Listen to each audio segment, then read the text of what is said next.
పొరపాటు అలాగే మానవులు ఈ రెండిటి మధ్య సంబంధం ఎలాంటిదంటే పక్షులకి రెక్కలకి ఉండే బంధం లాంటిది, ధారకి నదికి ఉన్న బంధం లాంటిది. పొరపాటు అనేది మనిషి జీవితంలో ఇంత ప్రాముఖ్యమైనది కదా.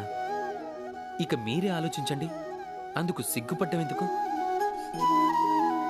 దాని గురించి సిగ్గుపడటం సమంజసం కాదు. నిజం చెప్పాలి అంటే పొరపాటు మనం మరింత శక్తివంతంగా మారే అవకాశం ఇస్తుంది. ముందు కన్నా మంచి ప్రదర్శన చేసేలా ప్రేరేపిస్తుంది. బహుశా మీలో కొందరు దీనిని అంగీకరించకపోవచ్చు. ఎందుకంటే చాలా మంది దృష్టిలో పొరపాటు దోషానికి జన్మనిస్తుంది. దోషం అపరాధానికి, ఆ అపరాధానికి క్షమాపణ కాదు, దండన లభించి తీరాల్సిందే.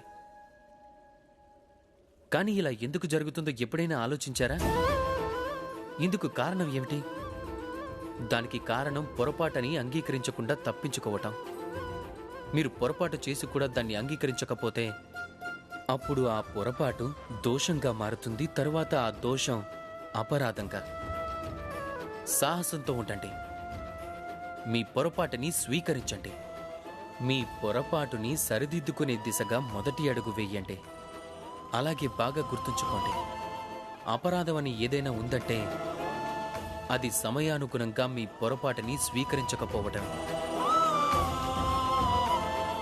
రాధాకృష్ణ.